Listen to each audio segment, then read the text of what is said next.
Here's an easy way to make a Dollar Tree vase into a distressed enamel vase. You're going to take a clear vase, spray it with white flat or matte spray paint. You're going to spray this with 2 coats. Let them both dry generously so that way the paint is not runny.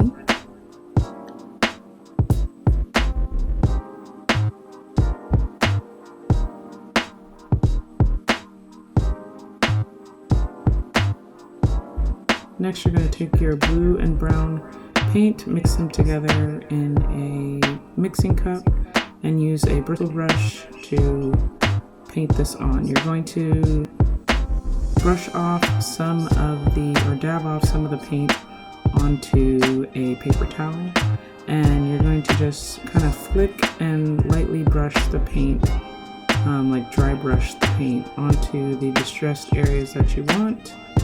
And then once you have your areas distressed, you're going to let them dry. Try and distress the areas that would have normal wear and tear if this was an enamel vase. And the last thing you do is add your flowers, and that's it.